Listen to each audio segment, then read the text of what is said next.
Welcome, everybody, to On the Flight Line, so to speak. I've been asked several times about trim. And while I'm no Paul Walker, and Paul has done a fantastic job of a basic trim guide, it's in print, and you can get it in Stunt News, I believe. But for those of you who are not members of Pampa and don't get Stunt News, I'm going to give you some basic trim outlines. The first thing is when you're building your airplane, it's called bench trimming. And you want to look at your airplane, make sure the wings are not warped. Look into the wing from the trailing edge. If you see that the trailing edge is up on the outboard side, that means that the wing is going to fly low, and vice versa. If it's down, it's going to fly high. So that's the first thing. You want to make sure everything's straight. I'm not a big proponent of bending flaps. So if you have a twisted flap or whatever, you want to make sure that those are straight before you ever go out to the field. So you're going to steam those. I use steam. And you steam it on the top and on the bottom, and you twist them in the opposite direction to get them to kind of training the wood. So you make sure those are straight. So sight down behind the airplane and look into the wing, make sure that everything is straight. Hopefully, if you did a good job building the airplane and you built it on glass like I've shown, everything is perfectly straight and in plane off the datum line so that you don't have any funny things going on when you take it out and fly your airplane. So there's that. That's bench trimming. I'm not a big proponent in hanging it by the lead outs to see if the nose is in or out or whatever. What I normally do is I look at the set of plans, if you have a set of plans, or plot about 25%, 27% of the wing's chord and make a mark and then hold the airplane on those marks to see where it balances. You want to make sure that you have a balanced airplane before you take it out on your first maiden flight. So either balance it at the plan mark or figure it out mathematically. If you have a 10-inch chord, you know that about 3 inches back or the high point of the wing is going to be the balance point. And if you start out a little bit nose heavy, you're pretty safe as far as, the airplane goes in its first flight. And that's just me. And then you can start moving the CG back as you get more comfortable with the airplane. Now, when you take your airplane out and fly it for the very first time, you want to have a friend outside the circle watch the airplane. If it's coming around level, you did your job right. You did a good job bench trimming. But if it's not, if it's wing low or wing high, you're going to have to either tweak the flaps or twist the wing. And I'm a proponent of twisting the wing with steam.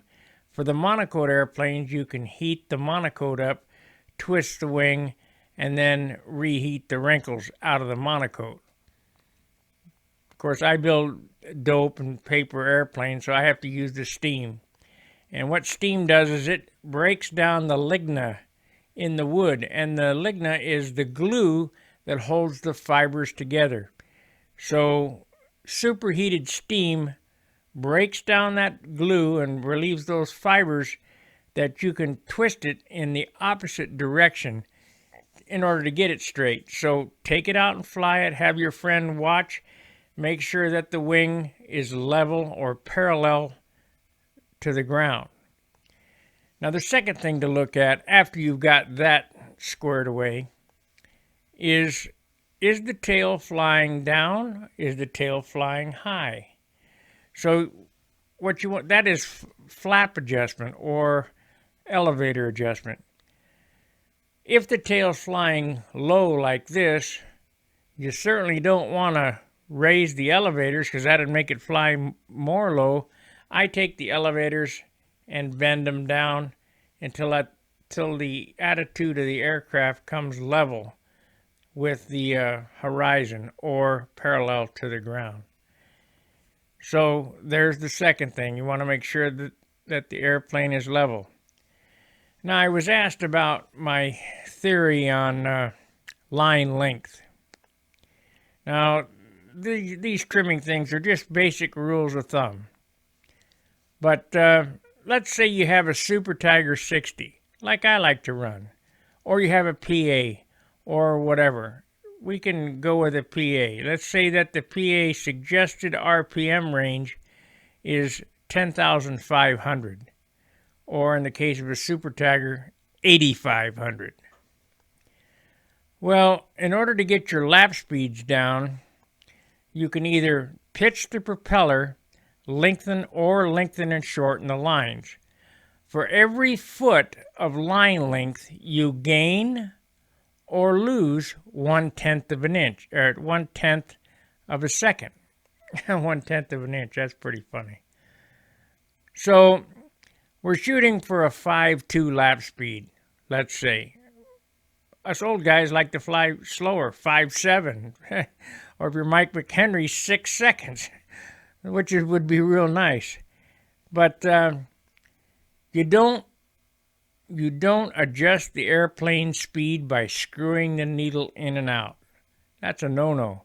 You want to set the RPM where the engine is producing maximum horsepower and stable, and that's not true either. Stabilized horsepower, meaning that the engine's going to consistently run at that RPM. And in order to get your lap speed to that 5.2, we'll use that per se, you go up in pitch of the propeller or go down in pitch of the propeller. Now, let's say that you get close and a 4-5 pitch propeller is too slow and a 5 pitch is too fast. Well, then you're going to have to tinker with the line length. So you want to use the 4-5 because that's like running in first gear. Your propeller is your gear ratio, so to speak, of your airplane.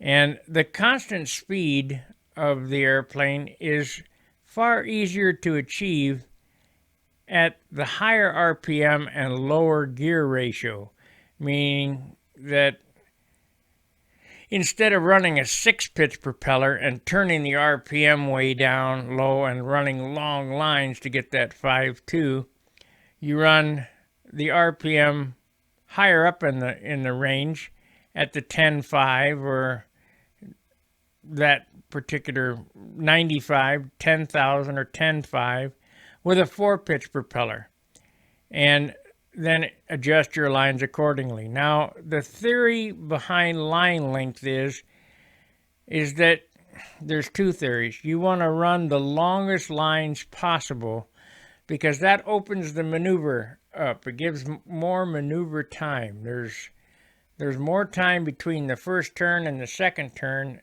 the third turn and the fourth. That's pretty simple math. However, there is a downfall to long lines. They flop. So if you're using 18 thousandths lines and you're trying to fly a heavy airplane at slow speeds and you crank on the controls, you can see those lines flop. You can also see the heavier lines bow or arc in the circle as you're flying level. So I like to use light airplanes, 15 thousandths wires, braided wires. I don't particularly care for solids because they stick and you have to be so finicky with those things. It's just, it's not worth the chance to let them go, to worry about these things. So I like the braided steel lines, and I like to run the 15 thousandths. So we've covered those particular basis. Now let's go for rate of turn. There's two ways to get rate of turn. You can, actually three ways. You can open up the handle so that you have more leverage on the airplane, and I like to fly with my handle spacing at the maximum of the handle itself, and adjust nose and tail weight accordingly for the rate of turn that I like. Or you can speed up the elevators. The easiest thing to do is to reduce nose weight, believe it or not. Instead of adding tail weight, reduce nose weight. So let's say you have a 2-ounce needle nose spinner on it. See if you can't find a carbon fiber spinner that's in the 1/2 ounce range. So that takes 1.5 ounces off the nose, meaning that it would have taken 3/4 of an ounce on the tail. So it's 2 to 1. For every ounce on the nose or ounce on the tail, it takes 2 ounces on the nose to compensate for 1 ounce on the tail. So my theory is always try to lighten things up instead of adding things. So subtract instead of add. Okay, so now we've got our rate of turn. Now, does this airplane turn equal inside and outside? And that's all in the handle. You can do that by overhang and line spacing, or if your controls are not quite exactly neutral, and this is part back to the bench trimming where the flaps are up and the elevators are down or whatever, they're going to turn at an unequal time. Another thing that causes the unequal turn is that if you don't have your ratios correct, meaning that if the flap horn pushrod hole is not 90 degrees to the pivot, and the same with the elevator stabilizer, they turn at different rates. So meaning it turns this way on the downside and that way on the upside. So slower on the down and faster on the up. So that equals, that can cause some problems in unequal turns. Now, lap speeds. Are they equal inverted and upright? And you go, well, they're close. Well, it's nice to get them real close, within 1/2 tenth, a tenth at the most, upside down and upright. And how you do that is by tank shimming. So let's say that the airplane is running faster inverted. That means that the tank is too high in the airplane. Is that right? No. Too low in the airplane. So you got to move the tank up in the airplane to get it to slow down inverted. So it's exact opposite. So if it's running fast, that means it's running lean. That's correct. So if it's running fast, we're upright going this direction. The engine's here and the tank is down here. That means it's lean. That means it would run fast. If it was higher, it would run rich, slowing it down. So you try to get that pickup line right straight in line with the center of the spray bar. That's a good place to start. So these are just a few short tips on trim. I'm by no means the ultimate master of trim. There's other things that everybody's doing. I do not recommend taping the hinges. A lot of guys say, well, I tape the hinges. Hunt, Walker, a lot of the guys, they tape the hinges. If you built the airplane with a tight hinge gap, and the airplane's light, I don't see any need for taping hinges. They stick the controls. They're not very free.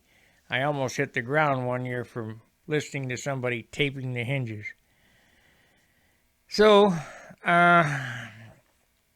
just build a good tight hinge gap, and you shouldn't have any problem as far as bleed off goes. There's some other trimming things with the cutting the width of the flap down to increase the rate of turn and increasing the elevator size. And some of the guys like Howard Rush are using those air turbulators or whatever. I call them rat turds, rat droppings. Ain't gonna be none of that stuff on my airplane. But they seem to think it works, so more power to them. So this was, like I say, just a quick little insight into some bench trimming to get ready to at least get close on the field for your first flight. All the rest is trial and error as far as tip weight goes. Does the wing drop on the outside corner? If it does, it's got too much tip weight. If it's light on the lines up here in the hourglass, you don't have enough. It's a learning process. Are the lead outs too far forward? Is it flying in a crab? Back, there's a million things you can do with trim. These are just basic things that I give you to get you close, to get you on the field, and at least have some fun. So check out my t-shirt shop. Make sure you like, subscribe, and share. If you're not on the forum, I got the forum up behind me over here. You must use your real first and last name. So that's your real first name, then a space, and then your last name with your email address, because you will get a confirmation email from me. And otherwise, I'm not going to approve you. I get so many bots and things, I'm just not going to approve you. But I'd like to have you on board. Once in a while, we give away kits. I used to give them away every month. I just can't afford it. But, we gave away Christmas presents and different things. A lot of good camaraderie on the forum. So like, subscribe, and share. And come see us on Stunt Hangar. See the t-shirt shop on Teespring. I'll put a box in the link. It'll be up on the top on this side over here. Be a little info button. And till I see you again, fair winds, tight lines. See ya.